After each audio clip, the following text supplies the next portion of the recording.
Bien, estimados participantes, bienvenidos a una sesión más del Diplomado de Derecho Civil Patrimonial, organizado por B-Lawyer y acreditado por la Facultad de Derecho y Ciencias Políticas de la Universidad Nacional Emilio Balizán.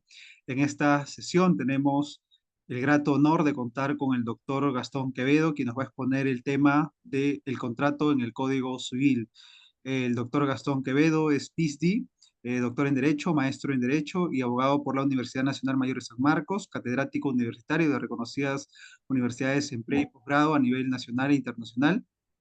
En Derecho Civil y Comercial, conciliador extrajudicial y árbitro, es consultor de Minjus, co-director de Derecho y Proceso en la Silicon Valley School of Law, la SFO, California, miembro del Consejo Consultivo de Derecho y Cambio Social, colaborador de Gaceta Jurídica, paz decano de la Facultad de Derecho y Ciencias Políticas de la UPC y exdirector de la Escuela de Posgrado de la Universidad Inca Garcilaso de la Vega. Además, es autor de diversas publicaciones en temas de derecho derecho de familia, derecho administrativo, gestión pública, tanto a nivel nacional e internacional. Estimado doctor Gastón Quevedo, a nombre de Biloyer, darle una cordial bienvenida y un enorme agradecimiento por haber aceptado la invitación de participar como ponente en este diplomado de Derecho Civil Patrimonial. Estamos muy contentos por ello y estamos seguros de que será una sesión muy valiosa y provechosa para todos los participantes. Muchas gracias y les doy el uso de la palabra para que pueda iniciar con su ponencia, doctor. Gracias, un gusto y un honor, de verdad, siempre estar con ustedes. Gracias por estos eventos que son muy, muy buenos, muy simpáticos y en los cuales nosotros tratamos de aportar de manera más humilde una visión particular y también, lógicamente, orientada al ámbito nacional e internacional respecto de la temática que nos convoque. Eh, Como digo, siempre muy honrado y hoy nos toca conversar respecto del tema del contrato en el Código Civil.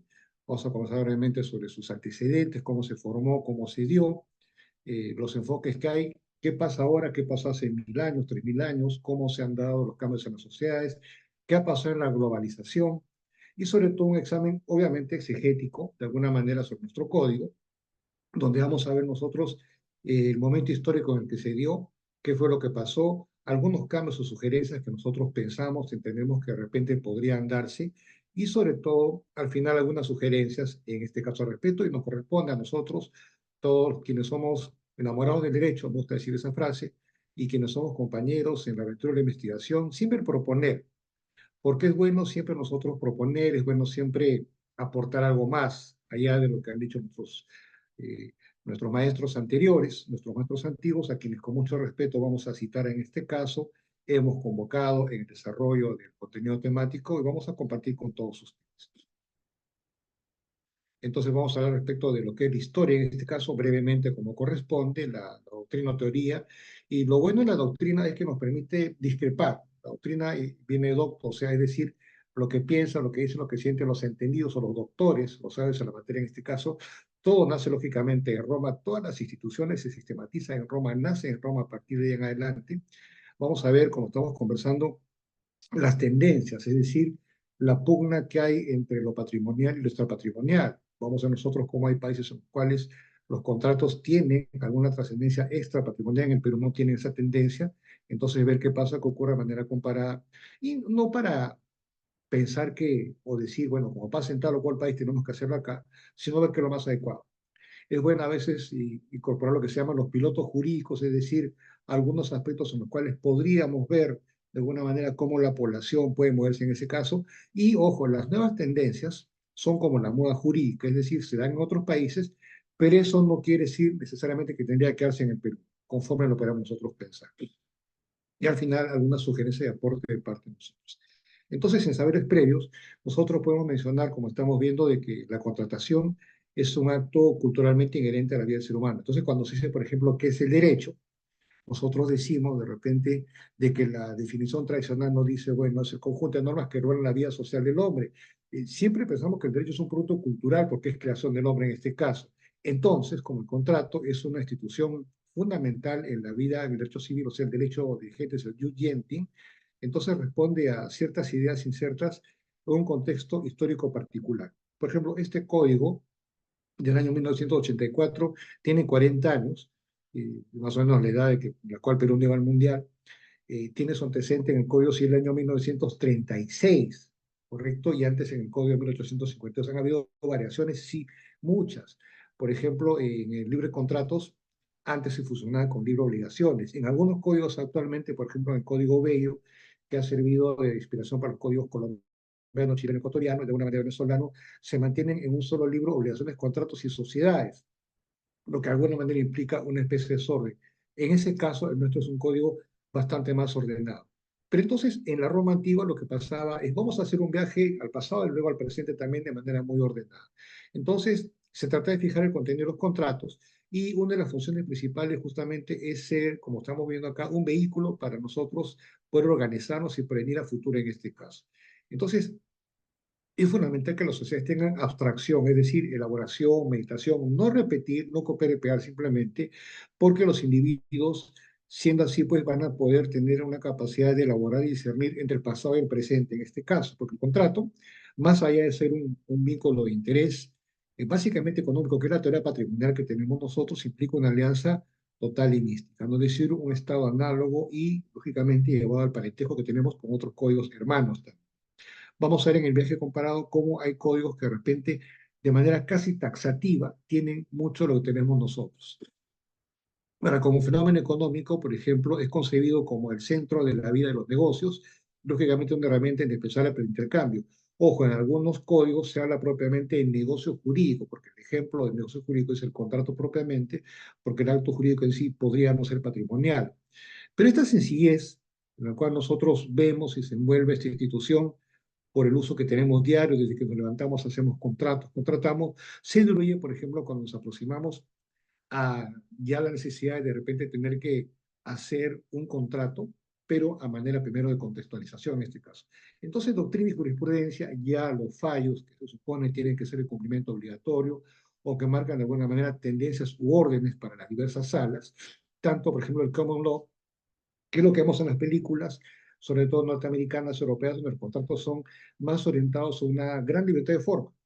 En cambio, nosotros tenemos la teoría de números clausus, o sea, los contratos están básicamente taxativos, los que no tendría que tener regulación especial en este caso. Pero pese a ello, los principales entendidos en este caso mencionan una multiplicidad de aproximaciones en este caso, y a veces vamos a ver cómo de repente son irreconciliables entre sí, cómo hay concepciones que de repente pueden ser muy variadas y muy diferentes en ese caso. Pero eso sí, hay fórmulas que son de repente obligatorias, pero la regla es la flexibilidad, situación que vamos a ver justamente al iniciar, comenzar y con seguridad al finalizar la exposición en este caso. Entonces, lógicamente, el contrato es ideado por nosotros para crear obligaciones. Contratos igual, obligaciones creadas en este caso. Entonces, la evolución de estos fundamentos justifica su obligatoriedad y es relevante porque también le da carácter institucional. Entonces, por ejemplo, hay tres aproximaciones, hay de repente más aproximaciones, pero hemos tratado solamente de ver tres, ¿correcto? Para susumirlas en tres puntos bastante simpáticos, bastante didácticos. Entonces, por ejemplo, la primera trata de y menciona la época aristotélica en este caso, ¿no? Aristóteles, recordemos, era el alumno de Platón. En esa época, pues, era una persona bastante más conservadora. Platón era el mayor, pero era quizás de repente más moderno. Era bastante curioso. O sea, el alumno era más conservador que el maestro. Entonces, esta etapa aristotélica asume que la equivalencia de las prestaciones más o menos constituye una relación contractual. Entonces, ya cuando se habla de liberalidad, porque el liberalismo es un término que se supone que tiene 200 años, pero ahora tiene mucho más tiempo en este caso, entonces toma como base la voluntad del individuo, la teoría de la autonomía de la voluntad, y que ésta sea pues parte integrante para justificar el vínculo obligatorio. Ahora, el objetivo central del contrato es su objetivo social. Ahí viene también la tendencia porque en los años en los cuales la comisión revisora de este actual código 01 eran los años 80. Entonces todo era social, era una gran tendencia social en América Latina, algo parecido a lo que está ocurriendo acá, que parece que ya no está tan fuerte en cuanto a tendencias y preferencias políticas, ¿no? Entonces, el objeto central del contrato es justamente que las partes tengan bienestar en este caso. Uno, y dos, junta ese bienestar, eficiencia económica, o sea, tratar de susumir esos dos puntos en estos casos. Entonces, este fundamento basado en nuestra justicia sustantiva o estética más o menos implicaba, en un principio fue acuñada para explicar el vínculo obligatorio que supone el contrato. Entonces, Aristóteles justificó que el contrato sea obligatorio sobre la base de una suerte de justicia correctiva. Entonces, que se que se daba y tenía que operarse más o menos en tratos mutuos entre los sujetos. Entonces, esta justicia sustantiva exigía una equivalencia objetiva de los bienes intercambiados, lo que es muy difícil, porque el ser humano de por sí trata o busca de repente crear alguna ventaja en estos casos. Eh, entonces el contrato obligaba porque era justo, ¿correcto? Y esto significaba que la equivalencia determinaba pues el valor de los bienes que tenían que ser lógicamente intercambiados. Es muy difícil que haya, por ejemplo, intercambio en los bienes, es muy, muy difícil en realidad, ¿no? Pero lo que se ve es que el contrato siempre buscó una equivalencia. Entonces, esta tradición aristotélica justificó que los contratos sean obligatorios en realidad a esta justicia sustantiva, de modo que haya una especie de interacción aceptada por los sujetos y dejar de lado cualquier aspecto impositivo en este caso, para que ambos tengan objeto de interacción. Vamos a ver luego cómo algunos contratos le dejan a una de las partes la posibilidad y sobre todo la capacidad de decidir el destino final de un contrato. Un segundo punto más o menos justificó lo que nosotros conocemos como la autonomía de la voluntad, como una especie de obligatoria del contrato, y esto más o menos desestimó el valor de las cosas y objetivamente más o menos trataba de mesura. Entonces, acá viene, entre unos minutos más, la definición propiamente del contrato. Desde esos tiempos, digamos, si eso ha cambiado no en la actualidad. Entonces, estos primeros antecedentes del contrato, como fruto de la voluntad, lo que después fue la llamada autonomía de la voluntad, los vemos nosotros en el derecho romano. Entonces, paralelamente ya la tipicidad, o sea, que todo esté escrito, ahí viene la tradición romano-germánica de que todo tiene que estar escrito, esto ya está un poquito cuestionado por la globalización, como vamos a ver más adelante en este caso. Entonces se desarrolló una vertiente que iba al consenso, al llamado consensualismo, o sea, que las partes estén de acuerdo en ese sentido, ¿no? Y se da, pues, justamente un acuerdo obligante o subjetivo en ese caso. Y entonces, por ejemplo, el avión en el siglo XXI habló de ese tema y hablaba, por ejemplo, el lenguaje similar urpiano, y era más o menos la opinión favorita del Sixto Pedro en este caso. Entonces ellos decían en la antigüedad, no hay ningún contrato que produzca obligaciones que no contengan en sí una convención, es decir, un acuerdo. Por eso en la antigüedad sale convención, contrato y convenio. Lo que pasa es que el contrato ya implica una fórmula propiamente escrita en este caso. Entonces Gallo, en el siglo II más o menos, y Ulpiano, tomarían como base esta formulación para plantear opiniones que han trascendido a la historia del tiempo. Entonces, es Teófilo en realidad quien participa de las famosas institutos de Justiniano en este caso, quien comentaba y realizó una síntesis de todo lo que ha ver con estos casos, ¿no? Entonces, en su paráfrasis respecto a lo que sea Justiniano, él decía y definía el contrato, miren, como el acuerdo y el consentimiento de dos o más sobre una misma cosa, sobre el mismo conjunto de intereses, destinado a crear una obligación y a quedar el uno obligado a ser otro. Entonces, esta definición ha trascendido los tiempos. El único gran problema es justamente que el objeto del contrato sea o patrimonial o extrapatrimonial, que es una teoría que nosotros la mantenemos como la patrimonialidad, pero en algunos casos ya la globalización nos está diciendo que revisemos ese concepto. No estamos diciendo que tenga que ser extrapatrimonial, pero sí nos pide revisar ese concepto. Entonces, en cuanto a las justificaciones teológicas modernas, el contrato es un mecanismo justamente para realizar el bienestar de las personas, ¿no? Entonces, estos fundamentos de o la obligatoriedad más o menos del contrato buscan entender y justificar esta institución para que para satisfacer el bienestar individual o también social o colectivo de todas las personas. Entonces, por ejemplo, de Aristóteles pasamos a Tomás de Aquino, religioso en estos casos, padre de la teoría natural contractual, y ellos establecían, o él establecía, mejor dicho, aún que el fundamento de la obligatoriedad de los contratos se explica en base a dos aspectos en este caso, o sea, la liberalidad y la justicia conmutativa o correctiva en este caso, o sea, que la norma podría corregir de alguna manera lo que las partes hubiesen tenido a bien tomar o dar en exceso en este caso. Gordley postula o señalaba pues, que la obligatoriedad del contrato depende más o menos de cuál de estas dos virtudes prevalece al contratar. Es decir, podría prevalecer de repente la liberalidad o de repente la potestad correctiva en este caso. Entonces, un contrato en el que una de las partes recibe una contraprestación muy desproporcionada de lo que ha dado solamente es obligatorio si en él va inmerso el valor de la liberalidad. O sea, si las partes de repente aceptasen eso. Ojo, recordemos nosotros, antes de ver a los enfoques actuales, recordemos nosotros que antes el juez, por ejemplo, no era el director del proceso, como es actualmente, sino era un espectador. Las partes le aportaban elementos y el juez decidía en base a lo que las partes le daban. El juez era más o menos un espectador que levantaba la mano para opinar y nada más al final. Ahora, en cuanto a enfoques actuales, vamos a ver nosotros lo que ha pasado en la antigüedad, lo que ha pasado en adelante con nosotros. Por ejemplo, hay 7 puntos que nos da la modernidad. Entonces, los contratos se supone que tienen que automatizar los flujos del trabajo. Entonces, por ejemplo, la inteligencia artificial está reduciendo los costos y procesos, miren, ya en un 65%. Entonces, es importante este tema, pero también aduce riesgos, falsificaciones, suplantaciones y otros. Siempre hay un riesgo en todo lo que nosotros veamos. En cuanto al punto 2, es fundamental que la sociedad moderna entienda que hay una simplificación en la gestión de los contratos desde un inicio. Entonces, se deja de lado políticas repetitivas y favorecer planteados, o sea, se deja de lado repetir las cosas, ¿correcto?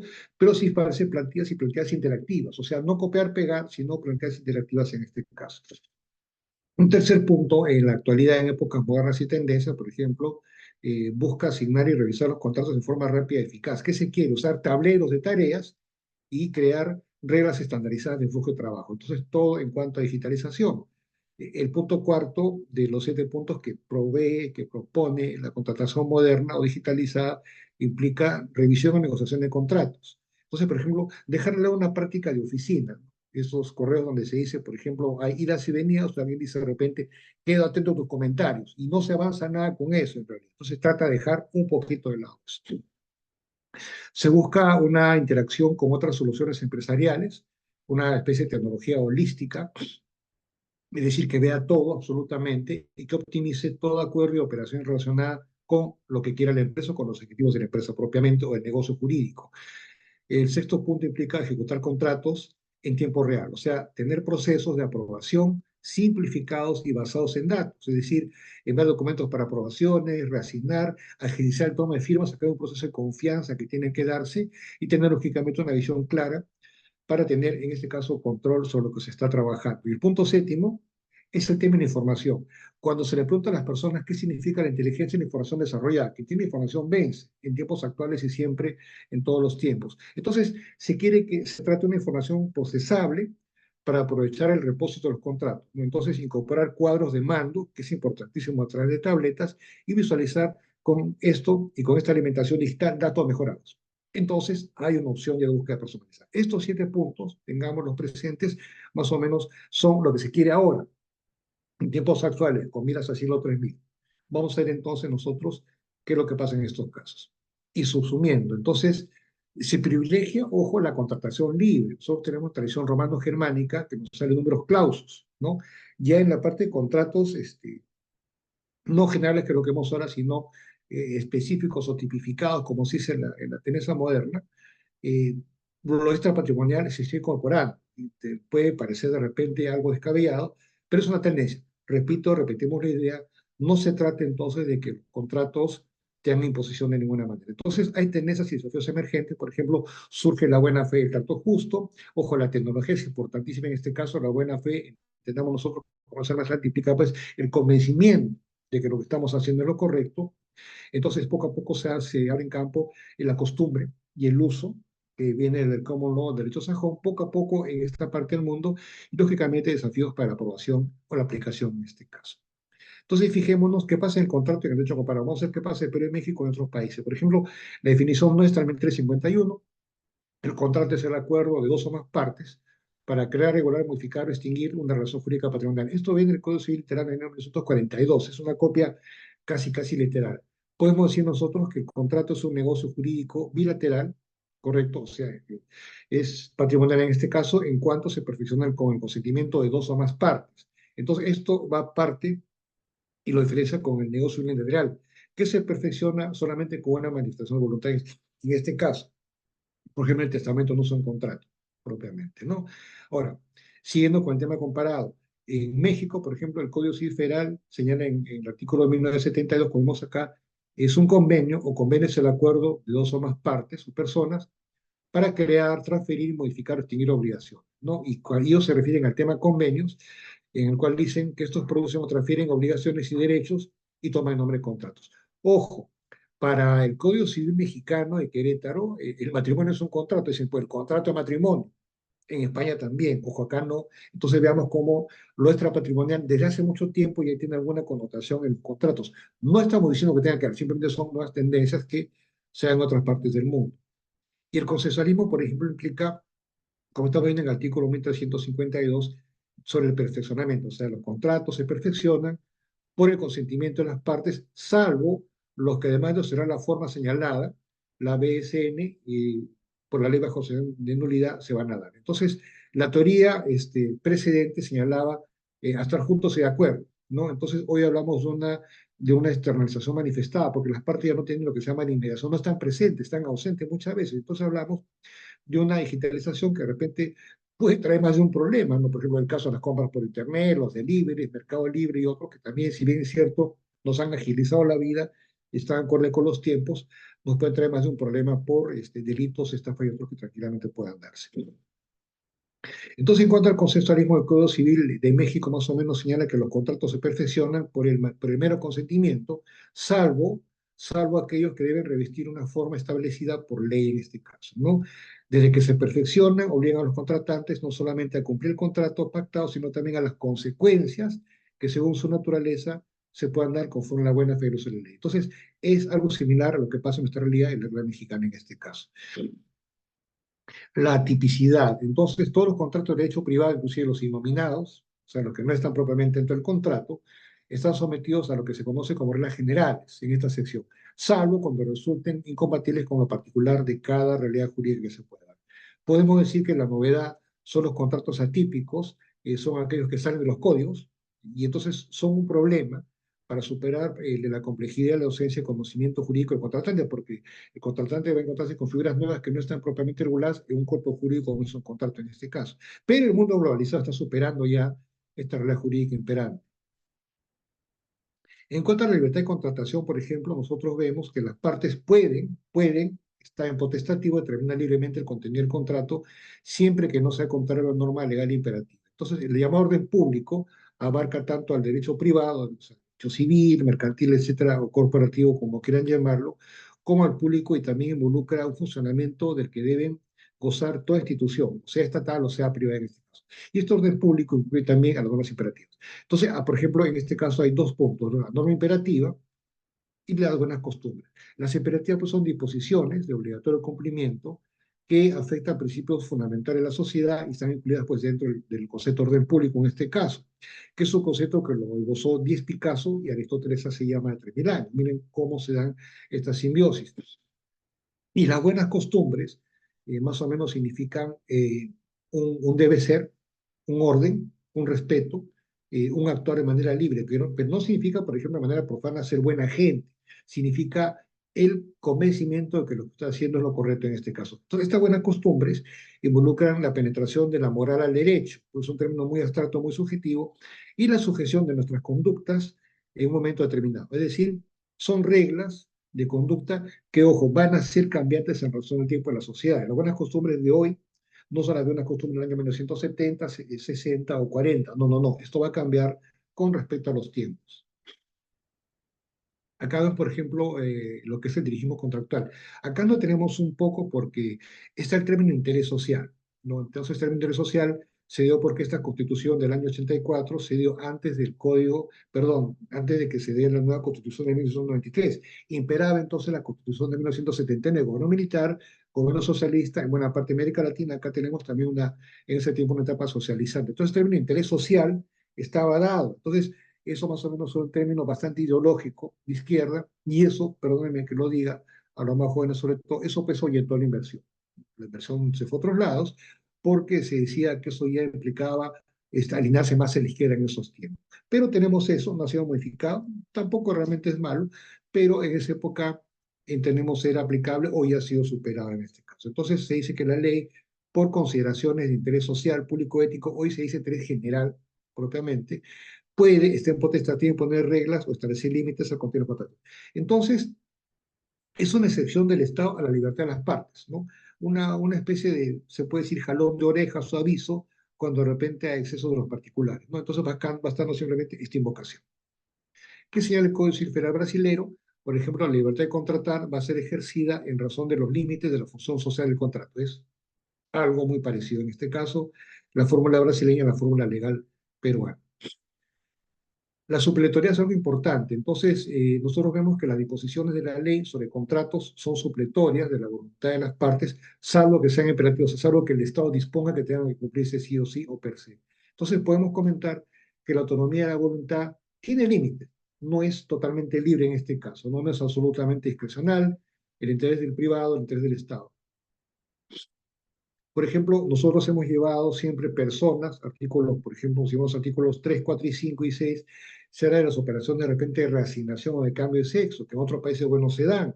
Unos dicen son parte de la autonomía de las personas, de la voluntad. Otros dicen afecta contra la moral, el orden público y las costumbres, porque está en la misma norma, está eso, lo que afectaría al orden público, la buena costumbre, la moral. Y otros pueden decir tranquilamente no. Se trata simplemente pues de que la población, la voluntad, sea manifestada y decida un cambio en este caso. Bueno. Por eso hablamos de lo patrimonial extrapatrimonial definitivamente.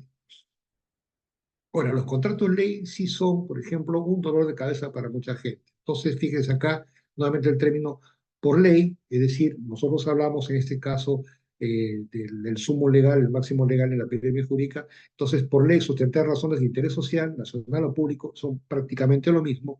Pueden establecerse garantías de seguridad soberana por el Estado mediante contratos. O sea, el Estado se reserva esa potestad. Y ojo, estos artículos están en todos los códigos español, chileno, ecuatoriano, el Código Civil de Nairobi, de Andorra la Vieja, el Liechtenstein, están acá, este tema, en el cual el Estado se guarda para sí atribuciones. Entonces, no solamente, ojo, por ley, solamente por ley, no por decreto supremo o norma inferior, entonces es el papel del Congreso en este caso. Entonces, nuevamente, el término social, en este caso en la contratación, esta vez ideado público. Entonces, ojo, repetimos la idea del tema social es más orientado al ideológico. Entonces, un poquito hacemos un paseo por la Constitución porque tiene que ver con este 1357. Libertad de contratar y de contratar, por ejemplo, este, como está la norma y como se quiere, hay muchos proyectos que coinciden así. ¿Cómo está la norma? Nos dice la libertad de contratar garantiza que las partes puedan pactar válidamente según las normas del contrato, o sea, que las partes vean cómo mejor se acomodan dentro de los términos contractuales, ¿no? Y los términos contractuales no pueden ser modificados por leyes o otras disposiciones de cualquier clase. Y estos conflictos derivados de la relación contractual solo se solucionan en la vía arbitral judicial. Entonces ya se trata nosotros de y aportar sobre todo que ya hay formas en las cuales la sociedad está tratando de autorregularse en estos casos. Acá sí tenemos un gran problema porque este, este artículo sí, ojalá sea un buen tema de investigación, tiene que modificarse, ¿no? El 1358, por ejemplo, se queda en el tiempo, ¿no? Los incapaces no privados de discernimiento pueden, en condicional, celebrar contratos relacionados con las necesidades ordinarias de su vida diaria, o sea, por ejemplo, comprar un chicle, una gaseosa, queque, un pastel. Entonces, ¿qué pasó? Todo cambió con el decreto legislativo 1384, que revolucionó el criterio de incapacidad y discernimiento. Entonces, por ejemplo, un menor de edad hoy bien puede ser capaz. Por ejemplo, la modificación del Código Civil, acá vemos el artículo 3, la fórmula actual, capacidad jurídica en lugar de capacidad goce, que la capacidad goce tradicional, o sea, comer, bailar, etcétera, respirar, ya quedó un poco en el pasado. Entonces, ahora sale capacidad jurídica. Se dice, toda persona tiene capacidad jurídica para el goce ejercicio de sus derechos, o sea, dentro de. Y la capacidad de ejercicio solamente puede ser restringida por ley. Las personas con discapacidad tienen capacidad de ejercicio con igualdad de condiciones con todos los aspectos de la vida. O sea, es un poquito complicado porque el tema es una persona, por ejemplo, un sordomudo, un ciegomudo, que era la fórmula anterior, ¿cómo pueden manifestar su voluntad? Bueno, o sea, la ayuda a salvaguarda es un tema que vino, se puede decir, casi copiado y pegado del derecho civil argentino, sin haber hecho una discusión. Tenemos nosotros un trabajo, una ponencia del Colegio de Abogados, que entendemos está en varias universidades, en personas, porque realmente se hizo esta modificación sin pasar por un juicio de expertos en este caso. Bueno, y la capacidad, la fórmula actual, sale capacidad de ejercicio plena. El artículo 42 nos dice, por ejemplo, toda persona mayor de 18 años tiene plena capacidad de ejercicio. Esto incluye a todas las personas con discapacidad. Acá, aparentemente, en cosa en sentido, sale salvaguardas y otras ayudas en igualdad de condiciones con los demás. Esto en realidad es una concesión a los tratados internacionales actuales en este caso, ¿no? Ahora, la norma concluye señalando excepcionalmente tiene plena capacidad de ejercicio los mayores de 14 años y menores de 18 años que contraigan matrimonio o que ejercen la paternidad. Por ejemplo, si alguien es menor de edad, menor de 14, y se casa o reconoce un hijo, tendría capacidad de ejercicio, si es así en estos casos, ¿no? Ahora, la incapacidad absoluta, por ejemplo, nos dice que son absolutamente incapaces los menores de 16 años salvo para los actos que puede hacerlo por ley, si se emancipa, por ejemplo, y lo demás ha sido drogado en este caso. Ahora, el principio, por ejemplo, de integralidad nos dice que no hay contrato mientras las partes no estén conformes sobre todo lo que han pactado, aunque sea de muy bajo carácter o secundaria la discrepancia. Entonces, se busca la armonía final tras la negociación previa. Más allá de eso, por ejemplo, que el derecho tenga la certeza real, indubitable, el conocimiento sobre el contenido, alcances y efecto del contrato. Entonces, acá no cabe interpretación. La parte tiene que estar conforme totalmente con todas las partes del contrato. Y en cuanto a una reserva de estipulación, por ejemplo, es válido el contrato cuando las partes han resuelto, han acordado reservar alguna parte del contrato que se denomine estipulación, siempre que posteriormente la reserva quede satisfecha en este caso, ¿no? Entonces opera hacia atrás o de manera retroactiva. ¿Qué podemos decir? Nosotros podemos decir que en este caso, con el 360, oferta, aceptación, tienen que estar concatenadas finalmente y se trata de dos momentos contractuales en los cuales debe prevalecer la buena fe inicialmente declarada y esto produce subordinación al presente envío. Por ejemplo, ¿no? Cuando en un programa de espectáculos, por ejemplo, de competencia o concurso que le gusta mucho a la juventud, en un programa de televisión, se publicita sin señalar el nombre de un actor que aparecerá ante la edición temporada. O sea, hay una campaña publicitaria en marketing, se crea una gran sombra publicitaria por tema de mercadeo y después aparece. Entonces queda absolutamente satisfecha la reserva que se dio inicialmente. El 1361, por ejemplo, habla del famoso, el pacta sunt servanda, ejemplo de la fuerza vinculante, que es algo principista. Los contratos son obligatorios en cuanto sea expresado en ellos, ¿no? Entonces hay una presunción, ¿no? Se presume que la declaración expresada en contrato responde a lo que comúnmente han acordado las partes y que en esas conciencias tiene que probar en este caso. Entonces es una regla principista, es una regla que obliga, son una razón jurídica ya preexistente, propiamente. Nuevamente el tema de la buena fe. Acá hay una presunción. Por ejemplo, acá tenemos un problema con los fallos del tribunal registral. Vamos a ver. El artículo 1362. Los contratos deben negociarse, celebrarse, ejecutarse, es decir, la tratativa, la firma y el posterior desarrollo, según las reglas de la buena fe y común intención de las partes. Entonces, lo que se quiere es que el contrato sea honorable, que tenga el comportamiento, y estos son los componentes de la buena fe. Entonces, un debe ser, además del convencimiento de que la invocación se hace un contratante cauteloso y previsor. Entonces, estos va según cada sujeto que invoca la buena fe. Hablábamos de los fallos registrales, por ejemplo, se presume la buena fe del contratante en este caso, que es una regla general. Entonces, a veces el registro público observa, y lo digo con mucho respeto por los amigos registradores, pero se exceden un poco a veces, porque tienen que primar la voluntad de las partes si es que no sucede ningún efecto propiamente registral, en este caso. Ahora, ¿por qué sale de relatividad contractual? Como vemos acá, por ejemplo, los contratos solamente producen efectos entre las partes que los otorgan y sus herederos, salvo en contextos si se trata de derechos o obligaciones que no pueden ser transmisibles, ¿no? Entonces, ojo, como regla general de este artículo, decimos que el contrato no tiene por qué perjudicar a terceros y tampoco daña ni aprovecha a los terceros en este caso. Y la obligación personalísima no es transmisible. Ejemplo de ello, un pintor, de repente que es contratado para hacer el retrato de un presidente o presidenta, como quieran llamarlo usted, y de repente fallece. Entonces, no puede ser reemplazado ni por sus descendientes ni por sus asistentes, dado que fue contratado por su prestigio. Esto pasó, por ejemplo, con el pintor Guayasamín, un famosísimo pintor ecuatoriano, que tenía que pintar a un presidente. Falleció y le exigían que sus hijos o descendientes tomen la pluma y hagan el contrato. Muy difícil, porque el arte no es transmisible. Correcto, entonces hablamos acá de relaciones personalísimas que en este caso no podrían ser exigibles a terceros.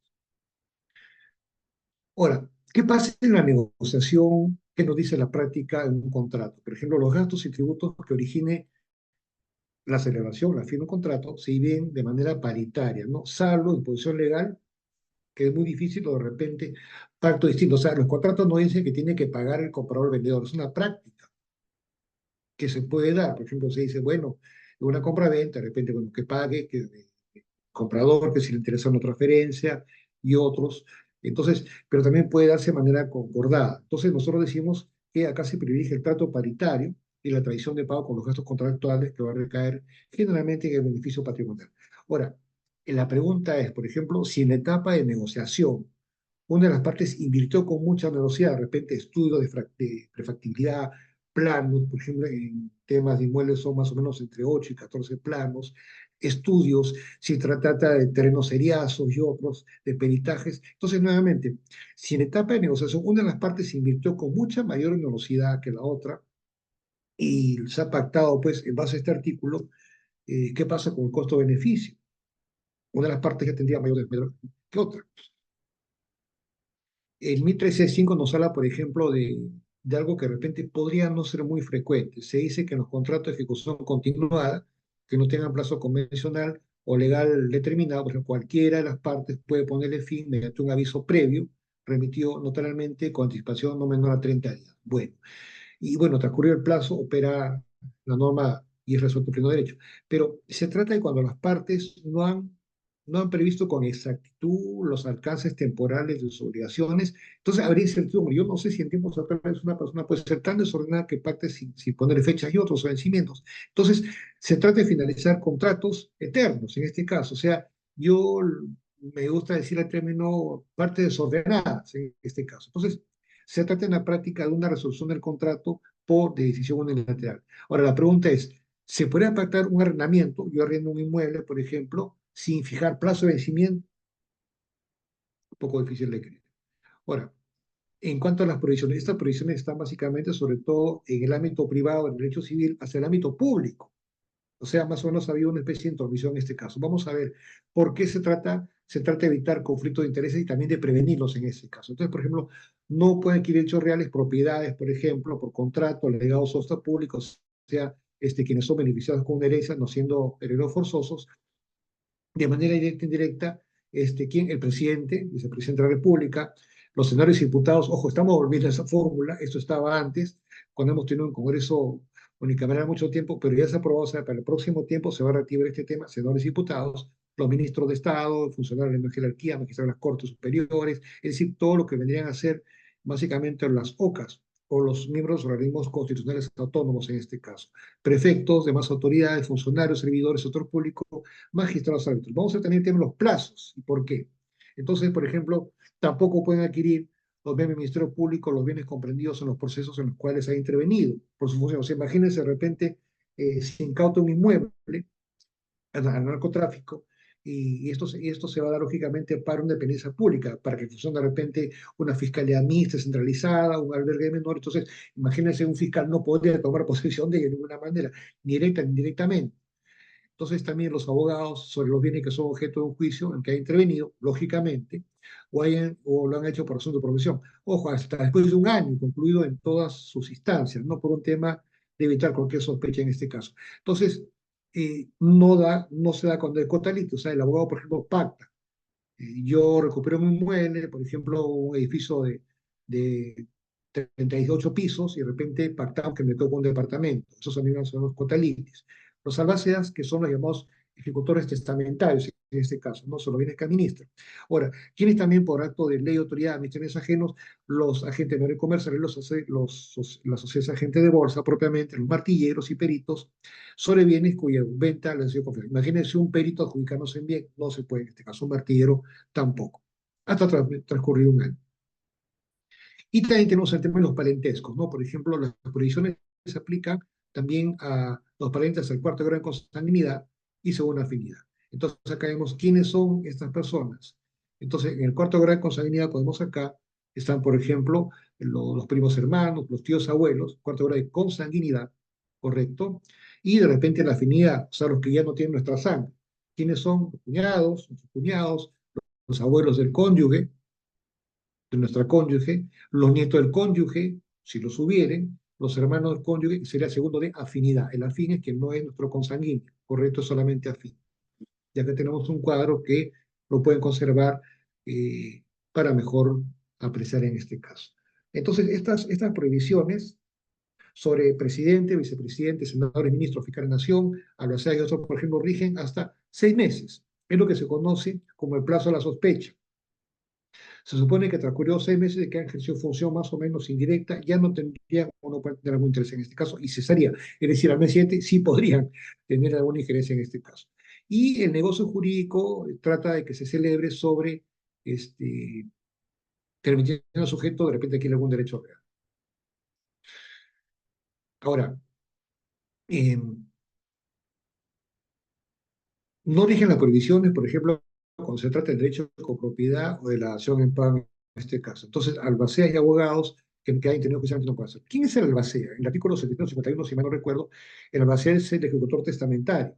Es que tiene que ejecutar la voluntad post-mortem de la persona que ya esté más allá, cuando en vida le pido que lo haga. Es un cargo remunerado, es un cargo en el cual el albacea tiene poder sobre los bienes porque los administra, rinde cuentas, puede vender los bienes, pagar deudas y otros, no solamente enterrar a su poder dante, por eso mismo se hace un acto post-mortem, es la voluntad del más allá que se hace sobre los vivos en este caso. Entonces tiene interés directo. Entonces estaría también prohibido ejercer derechos reales, en este caso, sobre los bienes en los cuales ha participado. Acá hay un problema con la rescisión y la resolución, porque los magistrados cometen muchos errores.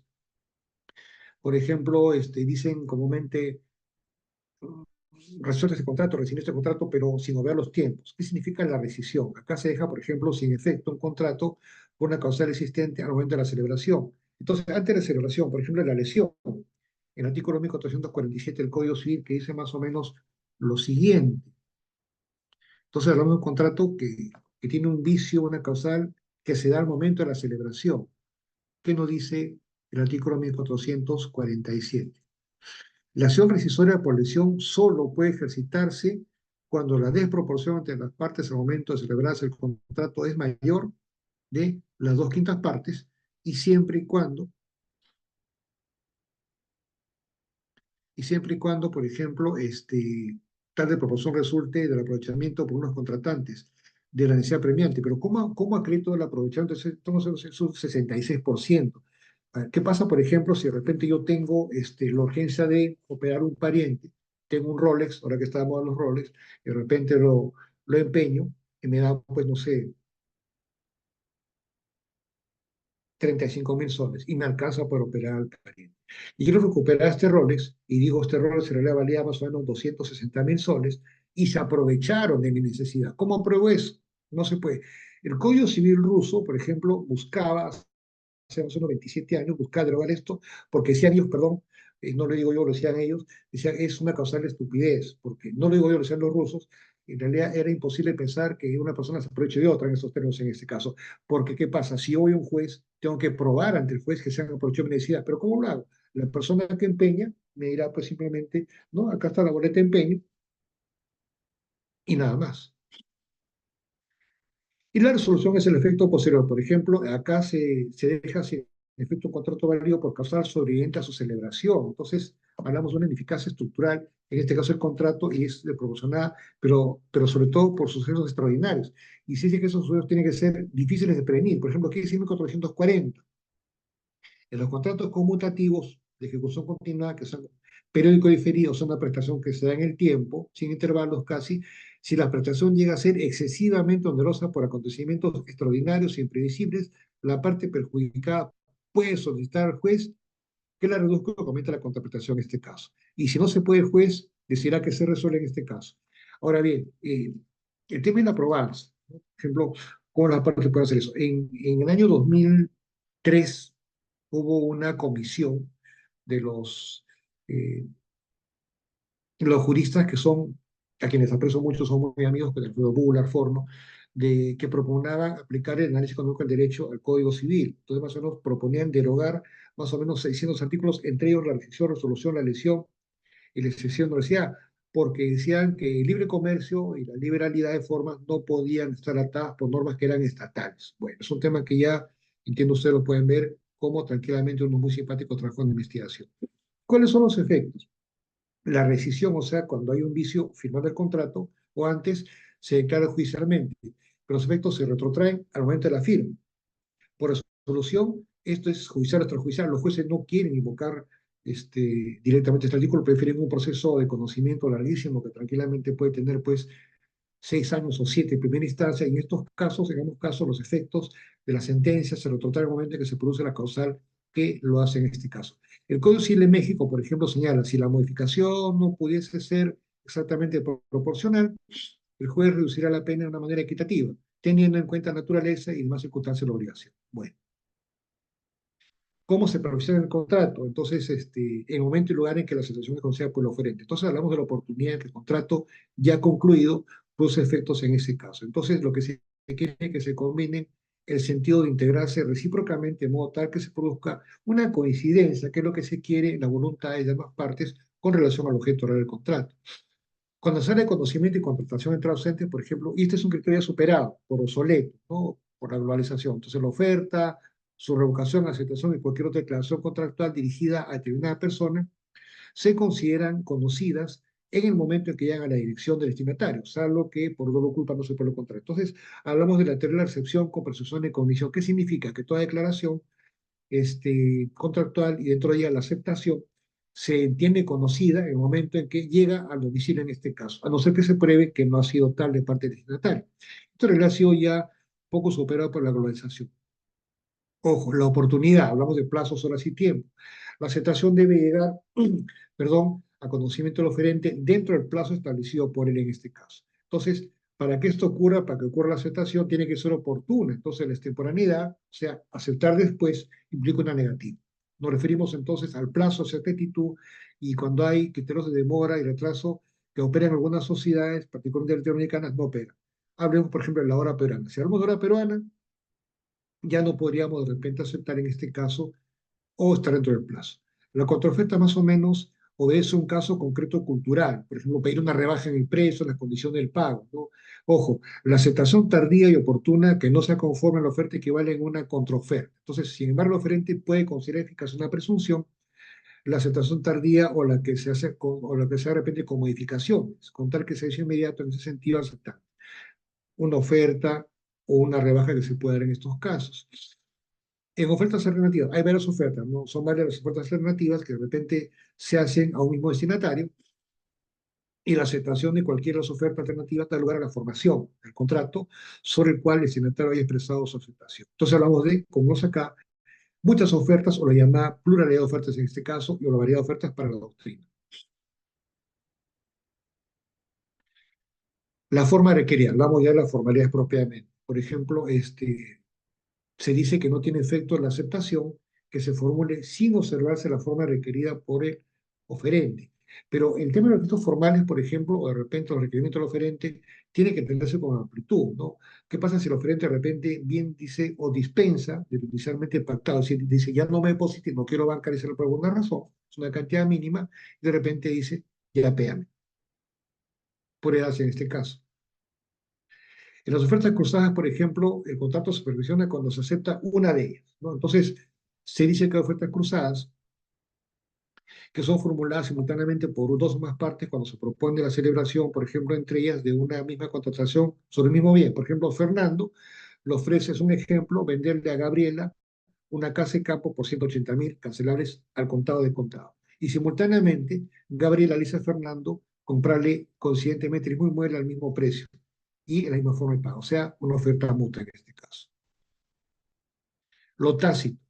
Entonces, cuando a solicitud del oferente o por la naturaleza de la operación, pues, según los usos, la prestación a cargo del aceptante se puede ejecutar sin respuesta previa, el contrato se concluye en el momento y en el lugar en que comenzó la ejecución en este caso. Y el aceptante pues tiene que dar aviso prontamente al oferente de inicio de la ejecución, tiene que ser pues una vía que no haya, que no deje dudas, tiene que ser vital en este caso. La Corte Suprema ha establecido que por WhatsApp se puede dar aviso en este caso. Ojo, en su efecto queda obligado a la indemnización por daños y perjuicios. Entonces, es la llamada aceptación tácita y el contrato que concluye en el momento y en el lugar en que comenzó la ejecución de la prestación a cargo, en este caso, del aceptante. ¿Cómo hablamos de aceptación tácita o excepcional? Por ejemplo, este código da mucha forma, si bien es cierto, era muy formal, muy riguroso, pero también daba alguna salida de repente a los usos y costumbres de los pueblos. Vamos a ver, si la operación, por ejemplo, es de aquellas en que no se acostumbra, hablamos de costumbre, la aceptación expresa o se le destinatario hecho una invitación ofrece se reputa cumplir contrato si la oferta no ha sido rehusada con dilación. Por eso dice a veces, no te preocupes, sin compromiso, ¿no? Cuando hay una tratativa. Entonces la prueba de la costumbre y de la invitación a ofrecer le corresponde al oferente. Por ejemplo, es una especie de silencio circunstanciado y esto tiene como fundamento la costumbre de contratante, es una costumbre que tendría que darse, aceptarse, en que no existe aceptación expresa, o sea, decir un sí, algo totalmente expreso, y de repente más o menos vamos a un gesto, y la invitación a ofrecer que ese formulario es indicado. Entonces, por ejemplo, el rehusamiento debe ser expreso, todo lo contrario. Por ejemplo, levantar el pulgar en el caso de nuestro amigo que está aceptando propiamente una oferta. El tema de la obligatoriedad. Entonces, ahora el mundo está cambiando tan dinámico que las ofertas, por ejemplo, no son bombardeadas en el teléfono, con mensajes, a los correos, en el WhatsApp, en lo que tengamos nosotros. Entonces, se entiende que la oferta obliga al oferente, si de lo contrario no resulta los términos de ella, de la naturaleza de la operación o de la circunstancia que puede dar el caso.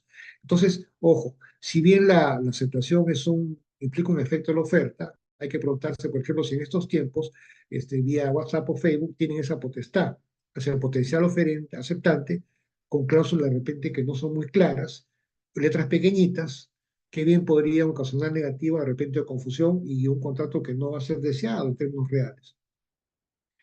Ahora, la sustantividad de la oferta, por ejemplo, se refiere, vamos a ver en este caso, es algo parecido a un artículo anterior, a que la muerte y la incapacidad sobreviniente, o sea, posterior a la celebración del oferente, no priva de eficacia a la oferta, lo que obliga al cerebro o quienes lo representen legalmente, salvo que la naturaleza de la operación u otras circunstancias determinen que la fuerza vinculante sea intransmisible. Entonces, por ejemplo, ojo, no siempre hablamos del título personal o personalísimo. Por ejemplo, no obligamos a suministrar o descargar productos, un cargamento de repente parece ser legal. Por ejemplo, si me comprometo yo a una cosecha de papas de Huancayo a Salim y paso por Oroya y de repente muere la persona encargada, sí se podría descargar eso porque no hay ninguna posibilidad de que sea algún título personal personalísimo, ¿correcto? No obliga, no afecta, no perjudica a ninguna parte. Al contrario, la fuerza vinculante se entiende que tendría que producirse, ejecutarse. En cuanto a la revocación, ojo, la oferta cuando deja de ser obligatoria, deja de serlo si antes o simultáneamente, por ejemplo, de su recepción llega a conocimiento del destinatario, o sea, que va la oferta, la declaración del oferente en el sentido de que puede revocarla en cualquier momento, antes que sea aceptada. Entonces, esto habla de una segunda comunicación, y esta relación, y acá está, en esta relación se deja dicha esta potestad enteramente al oferente, ¿no? A su libre voluntad y albedrío. Ahora, eh, esto en realidad es parte de la situación contractual, pero tranquilamente podríamos hablar de una especie de aprovechamiento en este caso, pero sobre todo con la consecuencia y el entendido que es visiblemente aceptado por ambas partes. Ahora, eh, cuando hablamos de que las partes no están presentes, por ejemplo, se depende de la tecnología, de repente podría mediar un impedimento de idioma. Entonces, por ejemplo, ¿cuándo caduca la oferta? Entonces, hay tres aspectos, ¿no? Si de repente se hace sin conceder un plazo determinado, por ejemplo, hoy hasta las 20 y 30, o determinable o una persona con la que el oferente está en comunicación inmediata y de repente no fue aceptada, me repente idiomático, tecnología. Si se hizo sin conceder plazo determinado determinable, una persona es un poco improbable, con la que el oferente no está en comunicación inmediata o de repente hubiera transcurrido un tiempo suficiente. Ahora, ¿qué es un tiempo suficiente? Teóricamente, pues el tiempo en el cual dura un negocio, o hay atención al público, y eso tiene que ver con la particularidad de cada prestación. En el punto 3, por ejemplo, también caducó la oferta si antes de recibida la oferta o de repente simultáneamente con esta llega a conocimiento del destinatario una retractación del oferente. En cuanto a revocación, por ejemplo, se entiende que es inexistente la aceptación si de repente antes de ella, junto con ella, llega a conocimiento del oferente la retractación. Entonces, hablamos de retractación, porque la aceptación final y concordada aún no ha culminado, no se culmina el proceso, el íter, correcto, en consecuencia, entonces, a mitad de camino, no me da la obligatoria consecuencia y por ello, mal puede ser revocación, porque es revocación cuando se ha concluido todo el proceso de aceptación. Hay artículos que son un poquito repetitivos, bueno, el 387 nos dice, la muerte y la incapacidad sobreviniente del destinatario se entiende posterior a la celebración de la oferta determina la caducidad. Entonces ya hemos conversado que el decreto legislativo 384 ha revolucionado los criterios de incapacidad y esta parte del código no ha sido modificada y yo creo que tendría que hacerlo, sería un bonito trabajo de investigación de parte de ustedes. Oferta al público. ¿Qué pasa con esto? Entonces vale como invitación a ofrecer y se considera oferentes a quienes aceptan la invitación acceda a la invitación y el destinatario a quien está proponiendo. Entonces, ojo, si el proponente indica claramente que su propuesta tiene carácter obligatorio, es una oferta vale como tal. Entonces, ¿qué pasa con esto? El planteamiento de esta problemática sea en función de la exigencia o no para la oferta al público y de uno de los requisitos de la oferta. Entonces, por ejemplo, el tema es el momento recepticio. Ahora, como su nombre lo indica, la oferta al público no está dirigida pues a ustedes o a mí en particular, ¿no? Sino pues a un número determinado, indeterminado en este caso, o sea, a la masa, al público en este caso. Entonces, ¿dónde es este caso? Supermercados.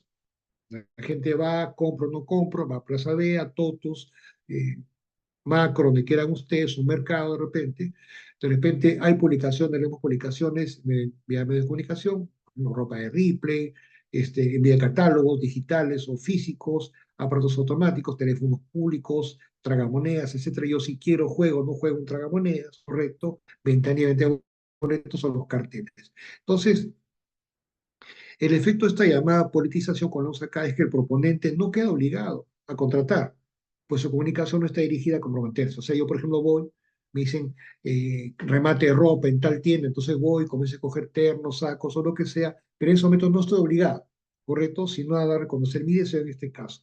Por ejemplo, como estamos diciendo en la venta de ropa, el dueño del establecimiento no está obligado a venderla, si no desea tampoco. Puede ser también el caso de que el proponente quiera darle a su oferta o politización el carácter obligatorio. Entonces, por ejemplo, decimos, vamos a votar diferente. Venta los primeros 100, stock en los primeros 50, hasta agotar el stock. Son frases de marketing que se aplican a este artículo 1388. La subasta, por ejemplo, esto ha sido modificado de alguna manera. La convocatoria es una invitación a ofrecer y a las posturas son las ofertas que se produce la puja y otros. Y la obligatoriedad, por ejemplo, de cada postura cesa desde que de repente viene otra mejor. Vendido a 100 el primer postor, ¿quién da más? 150, 151, 200, tal. Entonces el contrato se celebra cuando el subastador adjudica la buena por el postor que hasta ese momento formuló la mejor postura y no es aceptada.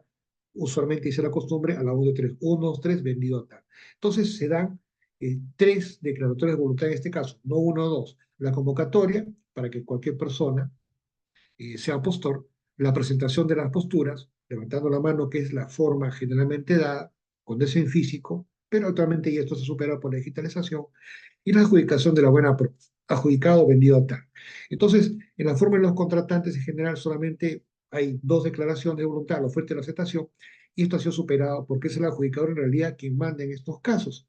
Es el tercero, que ni va a comprar ni a vender, simplemente es un intermediario. Ahora, la pregunta es, ¿qué pasa si de repente alguien levanta la mano a otra persona? ¿Cómo querer el yo Candy? Si con seriedad la gente está ofreciendo, está empujando por una oferta. Entonces el adjudicador le otorga la PRO a quien de repente no tiene voluntad de ser adjudicatario. El nuevo problema que puede darse en ese caso ha sido un problema y en materia de programas cómicos y otros. No, pero han habido casos en los cuales han dado este tipo de situaciones. En cuanto a contratos por adhesión, por ejemplo, el contrato por adhesión, cuando una de las partes colocada pues, en la alternativa aceptar o rechazar íntegramente lo que se ha dado, declara su voluntad de aceptar. Entonces, se trata de limitar el contenido del contrato a lo dispuesto por la exclusiva voluntad de los sujetos, contratantes, ¿no? Entonces hay un derecho potestativo, pero restringido. Ejemplo, por ejemplo, ejemplo de contratos libre por adhesión, tarjeta de crédito, si quiero tomo tarjeta, si quiero no la tomo. Cuando es contrato necesario, agua, luz, etcétera, bueno, eléctrica, que eso solamente puede satisfacer un servicio en este caso. ¿Cuáles son las ventajas? Mejora las condiciones contractuales, sobre todo el precio, hay claridad en el texto del contrato y sobre todo permite generar contratos y difusión. Los inconvenientes, pérdida de repente de la oferta de libertad, se acepta o no se acepta en este caso. Cuando hablamos de adhesión no determinada, por ejemplo, nosotros vemos que es algo más o menos parecido al anterior, sea cuando se permita la adhesión por tercero un contrato ya celebrado, ¿no? Y no se determine la manera de adherirse. El interesado dirigirse al órgano constituido por la ejecución. Entonces, nos sometemos a las reglas preredactadas, el contenido redactado unilateralmente impuesto y el destinatario no es una persona determinada, sino pues el público en general, Luz del Sur, etcétera, bancos y otros. Es lo que dice la teoría. Entonces, en cláusulas generales de contratación, por ejemplo, nosotros decimos que son cláusulas generales, las redactadas de manera previa y unilateral por una persona o una entidad, generalmente una entidad, en forma general y abstracta, ¿no? ¿Para qué? Para fijar el contenido normativo en una serie definida de futuros contratos. Entonces, podemos decir que son cláusulas predispuestas inevitables porque se toman o no se toman y son inmutables, o sea, no hay posibilidad de negociación en este caso. No se nos sensato, por ejemplo, hablar de que sea algo, por ejemplo, no referimos a la contratación en más, seguros, por ejemplo, MAFE, perdón, que le da publicidad a MAFE. Entonces, ¿en qué se distingue el contrato concluido mediante cláusula general de contratación del contrato de adhesión? Entonces, tienen un gran parecido, como vemos acá. En la adhesión, vemos nosotros que, por ejemplo, todas las cláusulas son puestas en conocimiento de los adherentes, cuando prestan su conformidad. En otras palabras, bueno, se confunden con el mismo contrato. En cambio, las cláusulas generales de contratación son instituciones abstractas, a las que yo me adhiero cuando suscribo de manera individual el contrato.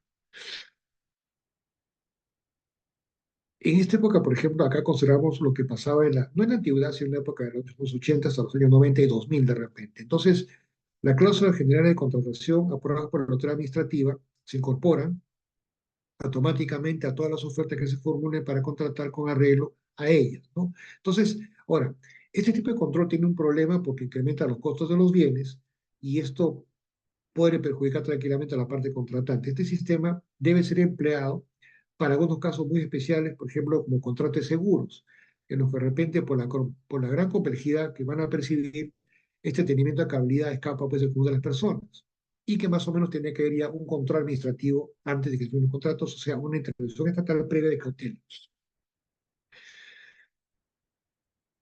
Bienes y servicios que deben ser contratados con cláusulas generales de contratación. Entonces, por ejemplo, el Poder Ejecutivo tranquilamente va a ver los bienes y servicios que tienen que ser contratados con arreglo a cláusulas generales de contratación aprobadas por la autoridad. Entonces, eh, podemos decir que la mayor parte de los servicios propuestos para control constituyen servicios públicos, ¿no? Los que corresponden ser prestados por antonomasia al Estado propiamente porque constituyen parte de su actividad administrativa. Entonces, lo que trata es satisfacer la necesidad de la población, ¿correcto? Y sin embargo, estos servicios pueden ser entregados en concesión al sector privado, o sea, la llamada concesión o privatización que se está dando, ¿no? En muchos países en los años 80, 90. Se refiere más o menos a este artículo 1394. Eh, ¿Y cuál es la exclusión? Ojo, las partes pueden convenir expresamente que algunas cláusulas generales de contratación puedan ser aprobadas por la autoridad administrativa, pueden también pedir que no se incorporen a la oferta en el contrato particular que se lee. Entonces, más o menos entendemos que se trata del parecer de las autoridades especializadas. En este caso, por ejemplo, cuando se dice pueden convenir presente, hablamos de negociación, hablamos de un aspecto técnico. Acá, en este caso, el derecho tiene que ser paso con la opinión especializada, en materia de contratación, pero por un servicio determinado particular. En 1396, por ejemplo, nos dice algo particular, ¿no? En los contratos ofrecidos con arreglo a cláusulas generales de contratación aprobados por la autoridad administrativa, el consumo del bien o la utilización del servicio genera el pleno derecho a la obligación de pago a cargo del cliente. Ojo, aun cuando no haya formalizado el contrato, sea incapaz. Acá hay un problema, este, porque puede darse comportamiento no ser verdadero. Ahora, un incapaz tiene discernimiento, es un artículo bastante discutido que no ha sido materia de observación, pero particularmente observamos esto. Fíjense lo que dice, el consumo del bien o la utilización del servicio genera el pleno derecho, la obligación de pago para el cliente, aun cuando no haya formalizado el contrato o sea incapaz. Ahora, un incapaz puede ser cliente, puede ser usuario, pero no es cliente porque no ha formalizado su voluntad de manera indubital, no ha contratado nada.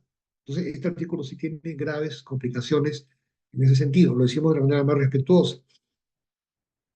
Ahora, cuando hablamos de cláusulas generales de contratación no aprobadas por administrativamente, se incorporan a la oferta en contrato particular cuando sea por la contraparte, de repente, o se dice se haya podido conocer con la vigencia ordinaria, o sea, como que dice la parte ha tenido que quedar en cuenta de esto. Ahora, el mismo artículo señala que se presume que la contraparte ha conocido las cláusulas generales de contratación cuando han sido puestas en conocimiento del público mediante adecuada publicidad. O sea que hay una presunción de publicidad, de norma en este caso. Es una presunción juris tanto y que genera muchas reservas porque, mm, dado que quien se sienta perjudicado puede contradecir el proceso. Entonces hay una reacción muy deficiente, y lo decimos de manera muy respetuosa porque quiere decir, pues, bueno, no soy un lego, no soy entendido en la materia, por mucho que haya sido publicada esta norma o el contrato o la parte pública, en este caso, para verlo. Ojo, hablamos, por ejemplo, también de estipulaciones inválidas en los contratos por adhesión y con cláusulas generalmente contratadas no aprobadas administrativamente. ¿Qué ocurre en este caso con el 1398? En los contratos celebrados por adhesión y las cláusulas generales de contratación no aprobadas administrativamente, por ejemplo, no son válidas las estipulaciones que establezcan, y por que no está redactado, ojo, exoneraciones o limitaciones de responsabilidad. Claro, porque el Estado lo que quiere es justamente ver que el tema de responsabilidad no quede suelto. Facultad de suspender la ejecución de un contrato, es bastante amplio este punto, de rescindirlo o resolverlo, o de prohibir a la otra parte el derecho de oponer excepciones. O sea, acá hay una especie de gran seguro para evitar cualquier tipo de exoneración o gran liberalidad, falta de responsabilidad en este caso. Podemos decir que la norma contiene este artículo de aplicación para dos tipos de contratos. Por ejemplo, los contratos celebrados por adhesión y los contratos celebrados con cláusulas generales de contratación que no han sido aprobadas administrativamente. Entonces, la norma establece como consecuencia de la invalidez, repasemos un poquito el acto jurídico, la invalidez va causales, va por temas de nulidad y nulibilidad, conforme a el acto jurídico. Entonces, como sabemos, la invalidez tiene dos formas que estamos viendo acá, nulidad y nulabilidad. Hablamos entonces de cláusulas ineficaces, cláusulas que se firman, pero que no surten efectos.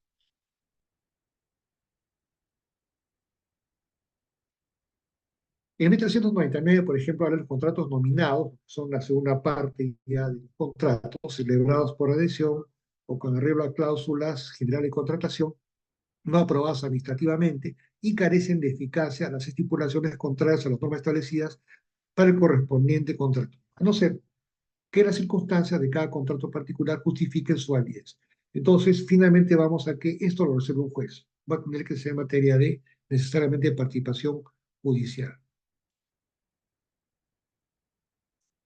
Hablamos en este caso del artículo 1400 de la prevalencia de las cláusulas agregadas al formulario. Esto es un poquito más masivo.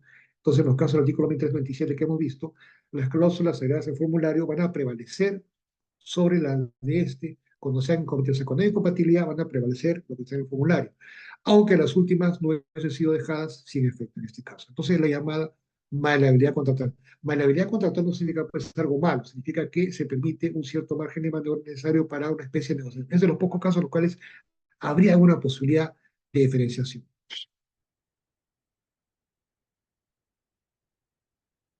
Interpretación en los contratos. Por ejemplo, en las estipulaciones insertas en las cláusulas generales de contratación o en formularios redactados por una de las partes, se interpreta el caso de él por la otra. O sea, es una presunción en favor de la otra parte en este caso, ¿no? Ahora, este artículo bajo comentario no es propiamente una regla de interpretación en tanto que busca determinar la verdadera voluntad de las partes. Lo que busca es sancionar al contratante que habiendo redactado el contrato unilateral no fue claro.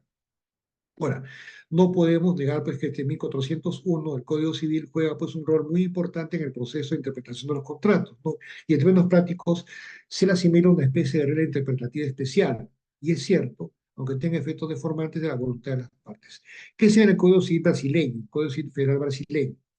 Cuando, cuando vemos un contrato de adición, cláusulas ambiguas o contradictorias, se tiene que adoptar una interpretación que más favorezca al adherente. Inclusive la fórmula brasileña es más simpática que nuestra fórmula. Tranquilamente puede ser materia de debate o de un buen trabajo de investigación. ¿Qué podemos decir finalmente en esta etapa? Que los contratos modernos, por ejemplo, son los negocios jurídicos, es una tendencia que siempre nosotros hemos mencionado y debe ser nombre propio. Tenemos y nosotros proponemos 5 puntos para concluir esta parte. Los contratos actualmente resaltan flexibilidad en el objeto final del resultado. Hay flexibilidad de formas, en este caso es una tendencia mundial. La teoría, en el punto 2 decimos, va quedando de lado un poco para dar paso a una libre voluntad de las partes. O sea, lo que se está privilegiando es que las partes libremente puedan decidir algo. En el punto 3, algo fundamental que nosotros hemos sostenido a lo largo de la exposición y también durante las sesiones, que la tecnología y la globalización han hecho retroceder a la doctrina en muchos tiempos actuales. Esto, lógicamente, no le gusta mucho a los amigos doctrinarios, pero es cierto. Es decir, el derecho le está haciendo parte en muchos casos a la tecnología. Debemos decir, sí, de que el contenido o el impulso extrapatrimonial va imponiendo condiciones, situándose a la par de lo patrimonial, como un contenido inicialmente esencial, señalando que interpretación e integración ya son una parte fundamental. En cuanto a validez, tienen que observarse definitivamente todos los contratos, los señalados en el 140 del Código Civil, que nosotros ya hemos apreciado con seguridad en lecciones anteriores. Bueno, mi parte es un gusto haber estado con ustedes. Bendiciones, abrazos virtuales y un honor para mí haber estado y compartido siempre con los amigos de Biloy. Muy buenas noches. Doctor, muchísimas gracias por la excelente presentación, gracias por acompañarnos en esta sesión, en este diplomado de Derecho Civil Patrimonial. Estamos muy contentos de haber contado con usted y siempre es un gusto poder escucharlo y aprender de usted, doctor. El Esperamos en gusto una es nueva mío. oportunidad que vuelva a aceptar una invitación de Biloyer, doctor. Que Por tenga una favor, qué excelente ocurrencia. noche. Cuenten conmigo. Un honor. Gracias. Gracias, doctor.